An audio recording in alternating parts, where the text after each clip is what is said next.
Estamos de vuelta con la segunda edición de Arquitectura. Arquitectura perruna. Arquitectura muy perruna. Así Y es. tenemos un caso perro. Muy perro. A ver, Isra. Nosotros no conocemos el proyecto de Isra más que esta imagen que tenemos aquí. Y dinos, ¿en qué parte está tu proyecto? Bueno, mi proyecto se supone que debería estar en Arboledas del Pedregal. Pedregal. Pedregal es una palabra muy complicada de decir, pero pues ahí está. Ese es mi proyecto. Uh-huh. Ahí está. Sí. ¿Pero en qué etapa está? Creo que mi proyecto se quedó en una etapa muy temprana de desarrollo. Fue un proyecto muy tortuoso de desarrollar, muy complicado. Y creo que se quedó en la modificación de la traza. Constantemente se estuvo modificando la traza y creo que nunca se llegó a una traza definitiva. ¿Crees que el tema de que esté o por ahorita se haya quedado en esa etapa es debido a? Hay muchos factores, no podría decir o no podría definir un solo factor dentro del por qué ya no avanzó más el proyecto, pero creo que uno de los más grandes problemas fue la poca comunicación dentro de un equipo. Uh-huh. Realmente creo que es el reflejo de que un equipo está formado por las partes, o sea, uh-huh, la cantidad de integrantes tiene que formar la cantidad de partes de un equipo, y si un equipo solo uno del integrante está constantemente lidiando con las situaciones, suele ser más complicado de llevar a cabo un proyecto. Y más si es un proyecto de semejante escala, porque sí es grande. Ok. Y bueno, en el inicio, o sea, ¿en qué zona de Celaya está este predio? ¿O qué? Llegaron a la parte de poder analizar la densidad, los usos de suelo. Platícanos un poquito de las características de ese polígono. Pues todo el polígono consta de dos usos de suelo muy marcados, que es la zona comercial y el H3.0. Realmente sí encontramos la información necesaria, como de la cantidad de personas que trabajan, las horas que trabajan, e incluso hicimos una investigación sobre el censo de religiosos, o sea, la cantidad de personas religiosas dentro del área, y también hicimos investigaciones sobre las migraciones, o sea, las personas que migran de otros lugares para llegar aquí. Y por ejemplo, en ese estudio sociodemográfico que hicieron, o sea, ¿hubo datos que te llamaran la atención, o cosas que decías, ay, pues sí, era obvio, o cosas muy obvias, o hubo datos que te sorprendieron o que no conocías? Pues más que datos que no conociera, creo que pues era la obviedad. Es una zona encontrada con un censo poblacional que arroja con personas de escasez económica. Okay. Es muy bajo el ingreso, por lo que las personas trabajan mucho tiempo. Uh-huh. Casi siempre las viviendas que están alrededor son viviendas que o se quedan vacías durante el día, o se quedan los niños que salen de la escuela y se quedan como que en sus casas sin poder hacer mucho porque pues, no están sus papás, o los papás, ambos trabajan o solo uno trabaja, entonces como que ahí se queda la jefatura, ¿no? La jefatura de las familias. Dan, cuando quieras interrumpir, interrumpe. Porque estoy más entretenido escuchando la información que pensando en preguntas. Ok, bueno. Pues decía que no prefieres entrevistarlos. No, preferimos que estemos los tres entrevistando, o sea que en un momento dado. Y bueno, en esa etapa, o sea, sí lograron identificar cuántas viviendas necesitaban establecer o mínimo, qué características debían tener las viviendas de ese 3, que es H3. H3.5. H3.5. Sí. A ver, al principio nos arrojaban un total de viviendas de 700 y tantitas, que realmente ese número fue alarmante para nosotros, porque al principio pensábamos que teníamos que llegar específicamente a ese número de viviendas. Okay. Entonces se diseñaron viviendas totalmente verticales, uh-huh, viviendas que parecían monolíticas, o sea, eran inmensamente grandes para llegar a cubrir la cantidad de viviendas que pensamos que teníamos que cubrir. Uh-huh. nuestra sorpresa, grata sorpresa, fue que no se tenían que llegar a esas viviendas, sino que ese era nuestro límite. Ujú. Y no sé exactamente cuál fue el detonante, pero el arquitecto en jefe del proyecto nos hizo la observación que era mejor utilizar vivienda horizontal más que vertical. Ujú. Entonces la gran mayoría del proyecto está dirigido a vivienda totalmente horizontal. Ujú. Solamente hay unos pequeños polígonos que son los que tienen vivienda vertical, que igual no es vivienda muy alta, son creo que 5 pisos los máximos Ok. que se nos están dando. ¿Y cuál es la parte que es la zona comercial de tu predio? Mira, voy a usar este lapicín. Sí. Esta es nuestra parte comercial. Ujú. Realmente era este cacho, que es un polígono muy pequeño, Ujú. y este otro. Ujú. Los polígonos que nos tocaron como vivienda, bueno, más bien como zona comercial, eran tan pequeños que se nos hizo la sugerencia de como que situarlos en diferentes espacios para que no fueran como que segregando al proyecto, vaya. Entonces al final de cuentas se utilizaron estos espacios libres, que es este polígono, Ujú. este otro, el centro, y nada más, que se utilizaron como áreas de donación o áreas de oportunidad para el mismo proyecto. Ujú. Ok. Y por ejemplo, la traza, ¿te inspiraste en algo? O sea, al inicio, ¿cuál era tu inspiración? ¿O Fíjate, qué era lo que te Ajá. movía? ¿O qué era lo que te hubiera gustado? O sea, como ¿entraste entusiasmado? ¿O Ajá. entraste con miedo? ¿O cómo entraste al fue proyecto? bien complicado porque al inicio del proyecto yo sentía que tenía la potencialidad de con un proyecto cambiar el mundo. Ok. Entonces yo dije, yo voy a ser el primer escalón para que la ciudad cambie. Ok. Entonces yo tenía una idea muy utópica de lo que quería, banquetas enormes, zonas súper arboladas, 3 casillas por ahí, no se permitían carros, solamente había ciclovías, pero al momento de empezar a entender los sistemas, más bien las normativas, Ajá. fue cuando empecé a menguar un poquito ese entusiasmo. Cada vez parecía más limitante. O sea, sientes que los reglamentos, las normas, como que te fueron como bajando ese ímpetu entusiasmo, sí. utópico que traías. Claro que sí, porque al final de cuentas no podemos simplemente decir, ya no hay carros, Ujú. ya no se van a poder. Al final de la situación, los carros casi son una necesidad actual del mundo moderno. Ujú. Entonces se tenía que encontrar un equilibrio entre el uso de los autos, de los vehículos y el peatón. Ujú. Entonces empezamos a utilizar el reglamento de una forma muy literaria y muy específica, y sin darnos cuenta terminamos haciendo la traza común, la traza comercial, digámoslo Ujú. así.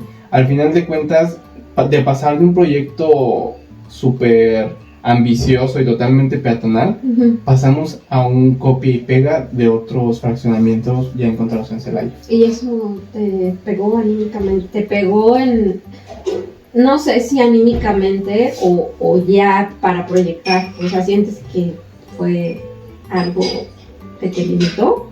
Siento que fue un choque, fue un verdadero... sí, fue un verdadero golpe, porque de alguna forma me hizo sentir que las personas que están afuera en el campo laboral construyendo este tipo de proyectos, haciendo este tipo de trazas, no es que quieran que los proyectos sean así, o no es que quieran esa monotonía dentro de los espacios, Ujú. sino que muchas veces por la falta de flexibilidad de estos Ujú. mismos reglamentos se terminan generando los proyectos que se terminan generando.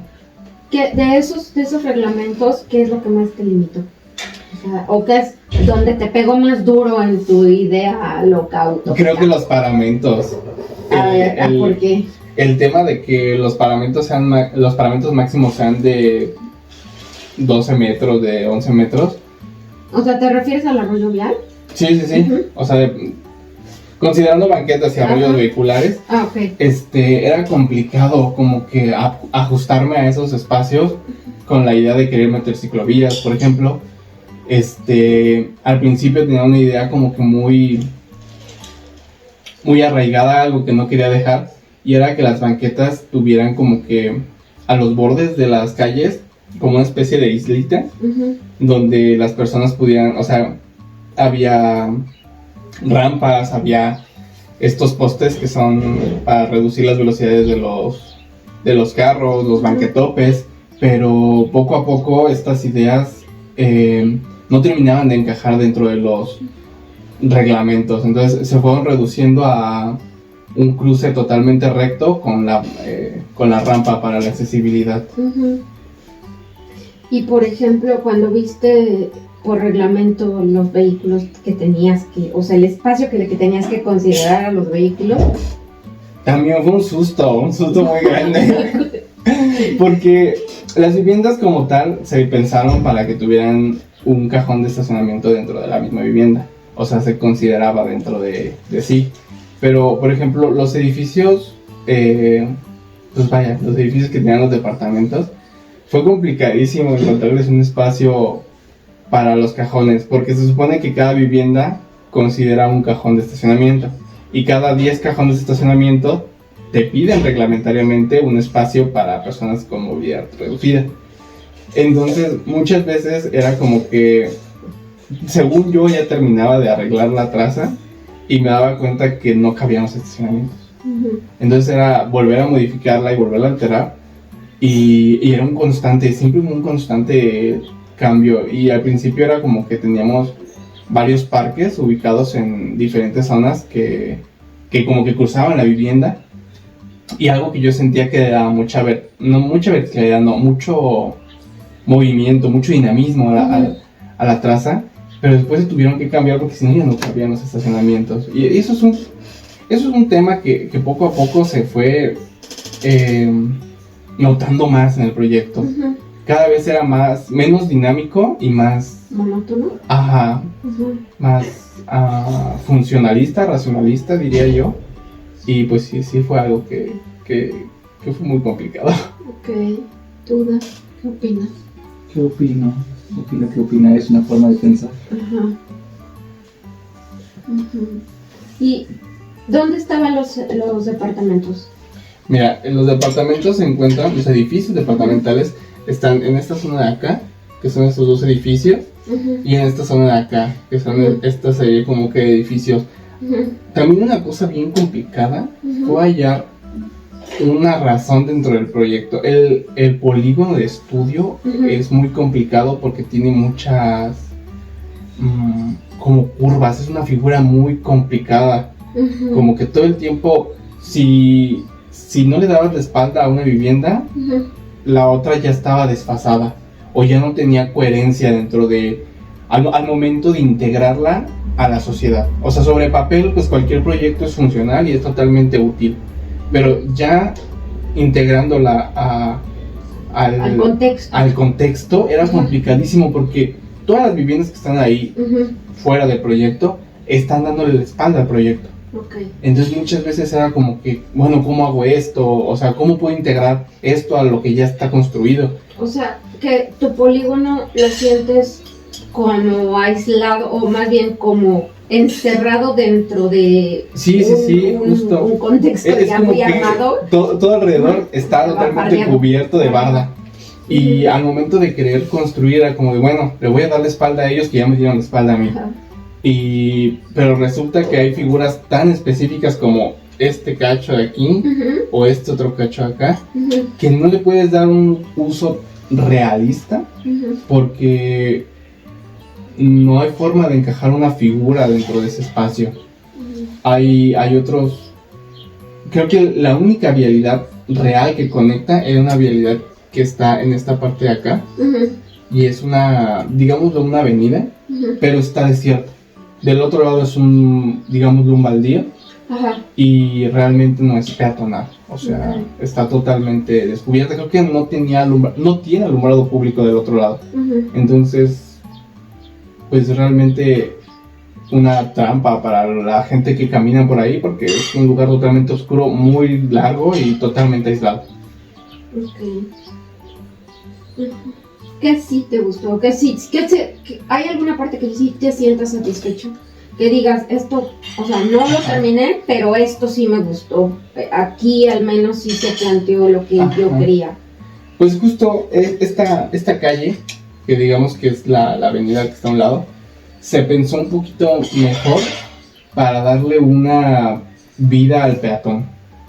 Se hicieron banquetas más amplias, se supone que debe estar arbolado con iluminación, y esta hacía que se integrara un poquito más al contexto que estaba a su alrededor, porque, como te digo, el proyecto está totalmente aislado, está totalmente baladeado por todos lados, y es complicadísimo encontrar acceso sin tener que meterte a una calle privada o sin tener que meterte bueno, estaban más para abajo al Romeral, entonces sin tener que meterte al Romeral y dar como el laberinto para encontrarlo. Esa era la única forma de acceder directamente al polígono. Entonces se pensó mucho en ese espacio, y creo que de las trazas que hicimos fueron las que fue de las partes que se quedó, porque el proyecto sufrió mucho cambio, totalmente se cambió múltiples veces para adecuarse a las normas que se nos ponían en los... ¿Cómo se dice? O sea, todos los requisitos con los que debías de cumplir normativamente hablando. Justamente eran las normativas, y fue lo que se pudo para cumplirlas realmente. De los principios de Jan Gehl, o ya habiendo visto, ¿lograste integrar alguno o incluyó dentro de tu proyecto? Fíjate que Jan Gehl habla sobre la movilidad de los peatones, y durante la gran mayoría del libro se nos habla de que los peatones tienen que tener un espacio para caminar, que no esté invadido por autos, que no esté invadido por equipamiento urbano, digamos lo adicional. Entonces nuestra traza tiene banquetas de casi 2 metros. Entonces creo que es lo único que podemos decir que realmente pudimos implementar de una manera correcta. Entonces creo que el hecho de que el peatón pueda caminar sin tener que estar esquivando vehículos o sin tener que estar constantemente esquivando equipamiento urbano porque no cabe dentro de la banqueta, creo que es la única forma que pudimos implementar ese conocimiento. Okay. ¿Y en qué momento decidiste parar? ¿O cuál fue el momento que decides como ponerle pausa? Sí, realmente creo que fue en el momento en el que tuvimos que entregar el proyecto y no cumplíamos una vez más con la traza.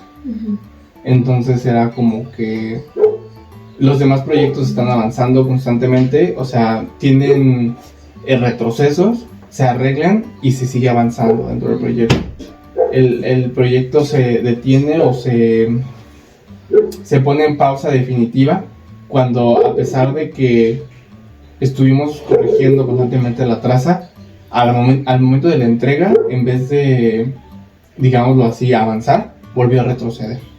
Entonces la traza, creo que ahí se detuvo el proyecto por esas situaciones.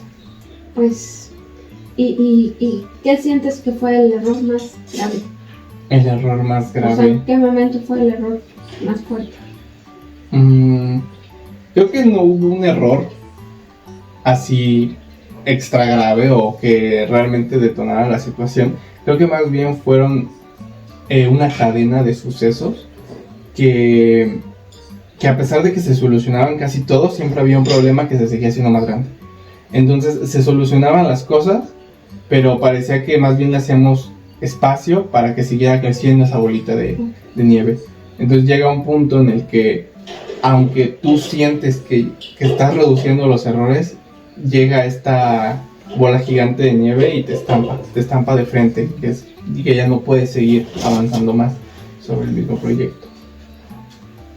Y en este punto, o sea, no ha pasado mucho de que se detuvo, o sea, como que lo sigues masticando ya hay algo que tú digas, híjole, ¿cómo no vi esto? O pude haber hecho esto, que sí pudo haber hecho el cambio. O... Fíjate, es bien curioso porque ya entrando en tema, yo paso enfrente de este polígono todos los días. Y muchas veces sigo pasando por uno de los accesos que en teoría es dentro de la zona comercial. Esta zona comercial se dejó como, digámoslo así, abierta a público porque da pie a la avenida principal y da acceso, digámoslo así, a lo que serían las viviendas. Entonces yo paso muchas veces por esa zona y me imagino como que la plazuela, los locales, y digo, es que sí pudo haber funcionado si se hubiera llevado a cabo de una mejor manera, o si se hubiera tenido un pensamiento más crítico sobre las normativas y cómo poder como que estirarlas para poder darle una mejor forma al proyecto. O sea, hablas mucho de que las normativas siempre sientes que fue como lo que te detuvo, como pareciera como si te hubieras estado poniendo el pie cada vez que querías hacer algo, ¿no? Sí, es que en algún punto sí se sintió, o durante el proceso creativo se sentía de esa forma. No puedo decir una concretamente porque realmente era solucionar una y que otra te pusiera el pie. Entonces yo quería darle mucho énfasis a la NOM 004 y a la NOM 001. Entonces muchas veces estuve pensando en cómo no reducir al peatón, pero sin tener que sacrificar vialidad o espacio para los carros. Entonces siempre era como que ese choque, ¿no? Era como que o le doy a uno, o le doy prioridad a uno, o le doy prioridad al otro. Pero nunca encontraba ese equilibrio en el que podía decir, bueno, aquí los dos pueden coexistir, o aquí es fácil circular sin tener que afectar al peatón. Entonces sí fue como complicado, y más porque la traza está pensada como para cruzar de un lado del fraccionamiento a otro. Entonces, como es un espacio tan encerrado, tan aislado, era casi indispensable tener una traza de esa forma, porque si no tenías que dar una vuelta gigante para poder acceder al polígono. Entonces sí teníamos que tener casi estas entradas al polígono como que de diferentes lugares para poder pues, tener acceso a la vivienda. Pero sí comprendiste, o sea, esas normas o esos criterios, ¿les encuentras sentido? ¿O hay alguna en específico que digas, ahí está, yo no sé por qué existe? Sí, o sea... Pues creo que es que siempre he pensado que si están es por algo, que si las normativas han funcionado hasta ahorita es por una situación. Entonces no creo que alguna sobre, más bien siento que tendrían que modificar algunas para darle inicio a una nueva etapa constructiva, hablando urbanísticamente, sobre lo que considero yo que es el futuro dentro del urbanismo, que es empezar a ver más por el peatón. Y creo que es importante esta parte porque en algún punto de nuestra historia Celaya se pensó más para un vehículo y se sentía así porque era la innovación, era la modernidad llegando a pues, un rancho. Entonces se sentía como que ciegamente se veía un progreso.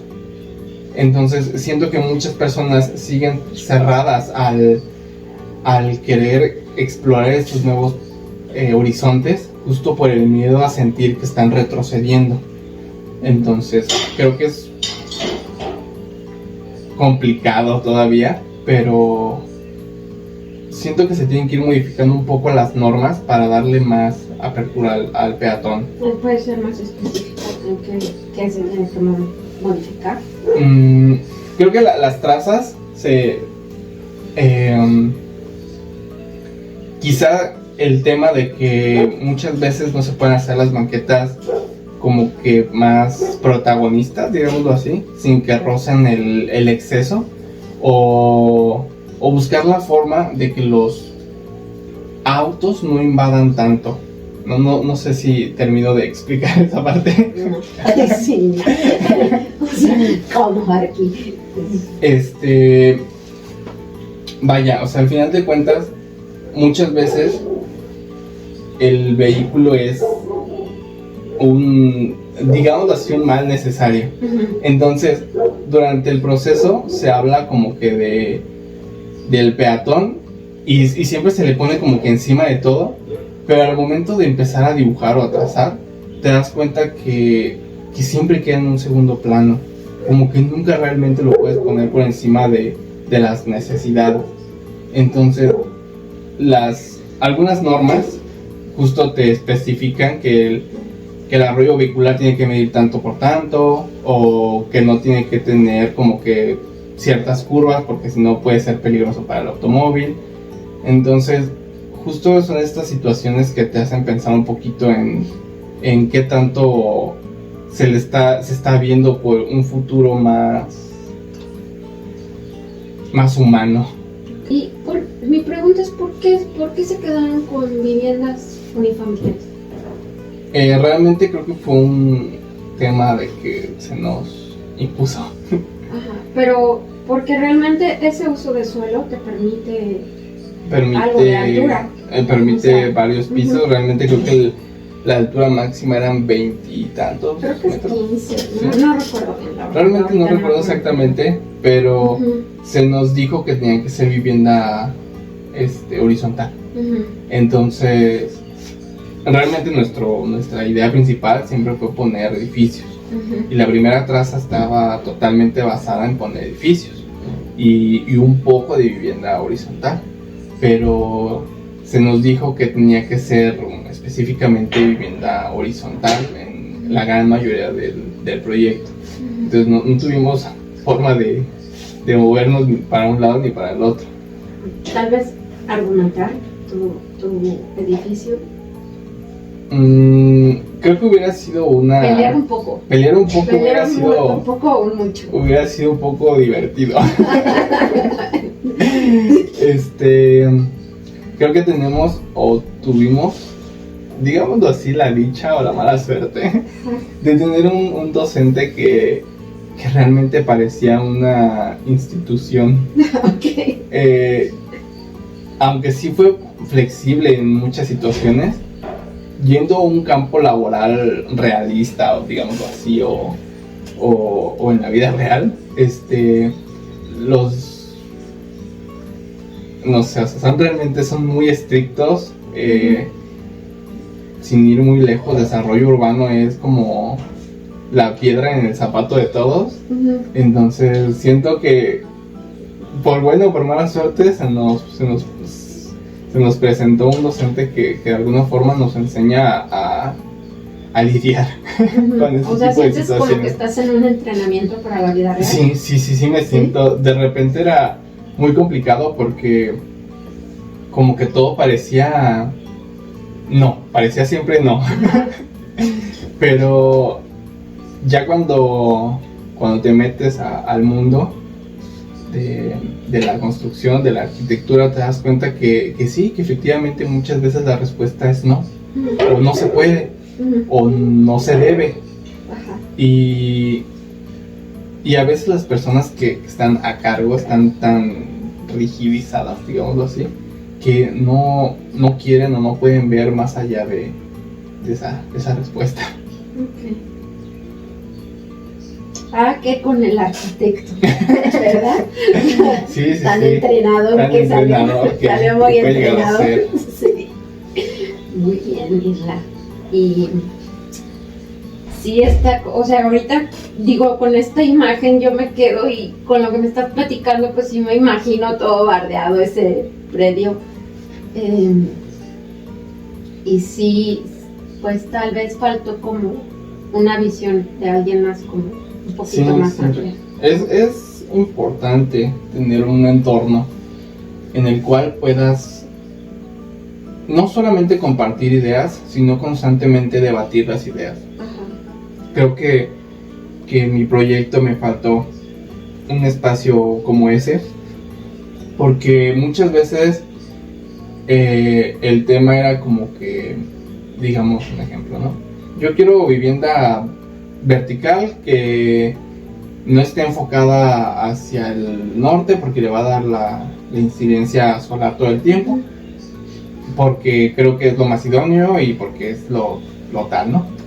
Y de la otra parte siempre era como, sí, está bien.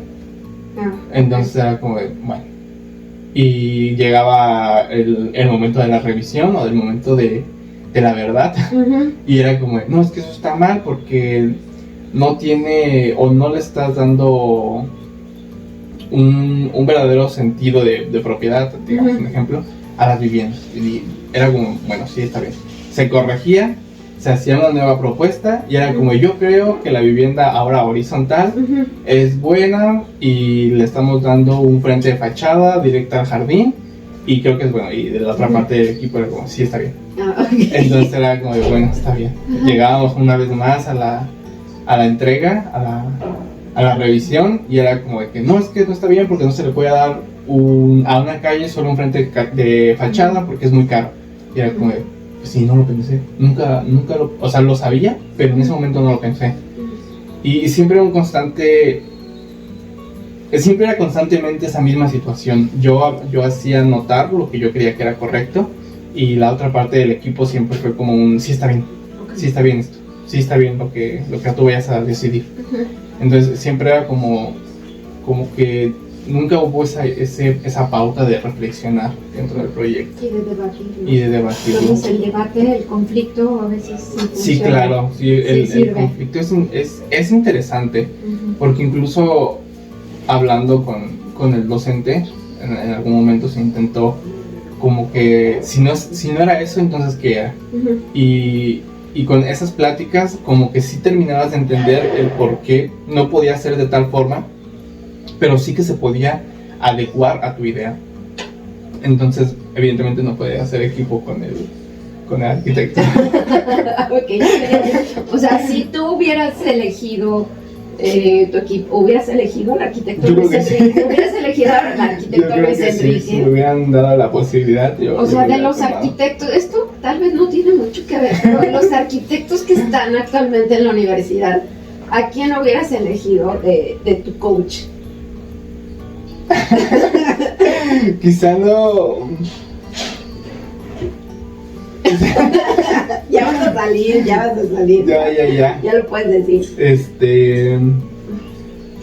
No se vale Luis Enrique porque él está calificando. ¿A quién hubieras elegido de coach? Yo creo que, a decir verdad, en este momento no creo tener un arquitecto en mente que pudiera dar como soluciones, salvarte de su situación. Pero creo que es interesante pensar un poquito en los arquitectos, no solo como diseñadores de espacios o de viviendas, sino como de hogares. Y creo que es un parte muy indispensable generar un espacio que no solo se sienta como una vivienda, sino como un hogar, un lugar que se pueda, O sea, ¿cuál es para ti la diferencia cuando hablas mucho de hogar y vivienda? Una vivienda es un lugar donde puedas simplemente, digámoslo así, dormir o hacer tus cosas y volverte a salir, que no te den ganas ni siquiera de, digámoslo así, arreglar el jardín. Entonces siento que eso es una vivienda, y un hogar es un espacio que sientes propio, que sientes personal, que quieres plasmar esa parte de ti en el espacio y generar un vínculo, digámoslo así, con tu mismo hogar. Entonces siento que con este tipo de pensamiento, creo, digámoslo así, propio, el arquitecto que más de la escuela, que más se embona con este tipo de pensamiento es justamente el Arqui Jorge. Sí, justamente. Entonces, pues, creo que sería mi equipo. Buena dirección. Oye, Isra, ¿y llegaste a la parte de diseñar la vivienda? O sea, o te lo imaginaste cuando... Porque ya hay una traza, ya hay unos rectángulos. O sea, ¿Dónde está tu norte? Sí, realmente este polígono está como totalmente ¿Está así erguido orientado? porque ocupábamos hacer algunas modificaciones y era mucho más fácil moverlo de esa manera. Pero en realidad el proyecto tiene una inclinación. Ya. Entonces, casi siempre, o sea, el norte es hacia arriba. Incluso en esta imagen solamente está como, tiene un cierto ángulo Ajá. dentro del...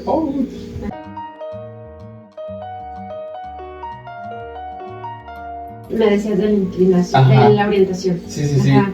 Aunque El sí norte, está hacia el norte, ajá. hacia arriba, dentro de esta misma traza tiene una inclinación. Entonces constantemente era como medio complicado buscar la forma de que no les diera la insolación directa a frente de fachada, algún frente de fachada. Se pensó en hacerlas de forma como pues sí. ladeada, Ajá. digámoslo así, para que no se sintiera El tanto el sol golpe. poniente, evitar Sí. el sol poniente. Pero de igual manera se nos fue complicando y se generaban muchas áreas muertas, digámoslo así, muchos triángulos que eran casi imposibles de aprovechar. ¿Qué es lo que más te gustó del proyecto? Dentro de todo lo malo que has comentado, ¿qué es algo que dirías, esto me gustó? ¿O alguna experiencia dentro de todo este calvario que has sufrido? Creo que justamente, creo que de lo que más me gustó del proyecto fue imaginarme una vivienda funcional. Quizá ya no llegando al tema de la utopía, pero sí me gustaba imaginar que se podía llegar a ser un espacio que cumpliera las necesidades, que satisfaciera las necesidades de su entorno inmediato. Y la parte del área comercial, yo me la imaginaba muy parecida al... ¿cómo se llama la plaza que está enfrente del Parque Morelos? La que está techada, que se quiere caer.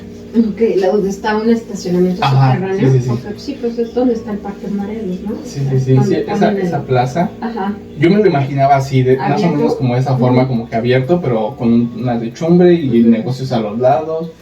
¿Como una plaza? Ajá, sí, justo. Y yo me lo imaginaba muy así y yo decía, es que estaría increíble, ¿no? Porque en esa parte hay una avenida muy grande y más para atrás están los juzgados, está el penal, están todas estas Como dependencias de estas gobierno. dependencias de gobierno que muchas veces pues salen a buscar pues un comercio y la poca demanda no les da un lugar donde puedan satisfacer esas necesidades. Entonces yo me imaginaba mucho ese espacio como, digámoslo así, una especie de tianguis donde podían ir y comprarse sus gorditas y almorzar y regresarse al trabajo y como que le dieran esa vida, ¿no? Ese espacio que realmente está muy solo, o sea, Sí.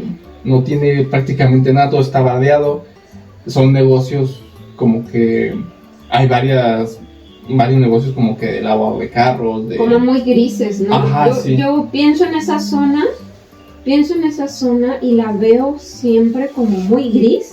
O sea, sí hay mucho comercio en la avenida, pero sí es así como que pienso en refaccionarias, pienso en donde cambian las llantas, o sea, todo se me hace gris y soleado. Sí, o sea, sí, como sí. que no es una avenida que yo diga, ay, se me antoja caminar por ahí. No, entonces creo que el reto aquí, al estar tan encerrado, era como que hicieras un acceso, como que jalara a la gente, Ujú, como que la fuera justamente. invitando, así como un poco hipnóticamente, a entrar Sí. y vivir el espacio. Y sí es un reto, porque tenías que hacerlo como que fuera el wow, o sea, Ajá. dentro de lo gris, pasar de lo gris a lo feliz. Sí, sí, sí. Y justo esa parte de la zona comercial era como que mi favorita en mi mente, porque yo decía, es que yo quiero que parezca un oasis dentro del desierto. Exacto. Entonces como que todo el tiempo estaba pensando en, ay, ¿cómo lo voy a hacer aquí para como que adjuntarla, como que para unificarla? Y no terminaba de llegar a una solución. Al final, por tema de vivienda, tuvimos que poner vivienda justo enfrente de esa zona comercial, lo que me hizo sentir que ya no tenía como conexión, como que ya se había hecho ahí un nuevo borde dentro del mismo proyecto, y fue como un totalmente para abajo. Entonces pues... Oye, ya no dijiste si alcanzaste como a diseñar el espacio interior. Justo al principio se diseñaron unos modelos de vivienda, más o menos siguiendo esta traza y estos polígonos. Pero al final, más allá de diseñar un espacio, pues simplemente se pensaron como que, digámoslo así, el partido arquitectónico, ¿no? Se pensó que se ocupaba, se delimitó el espacio, pero no se terminó de diseñar una vivienda. Entonces se quedó más que nada con los polígonos y con las trazas. Por ejemplo, cuando ya viene la parte de investigar o de analizar el usuario potencial, ya te estabas integrando con nosotros. Sí, ya estaba integrándome en lo último. ¿Algo viste diferente? O sea, algo, bueno, o sea... Sí. Algo, ¿te pudiste integrar rápido a nuestro proyecto o...? Pues rápido creo que no existe una forma rápida de integrarte a nada en general, pero justo se sentía la dinámica de yo opino esto y a lo mejor tú opinas lo contrario, pero ¿por qué? O cómo tú, la constante pregunta de ¿tú cómo ves esto?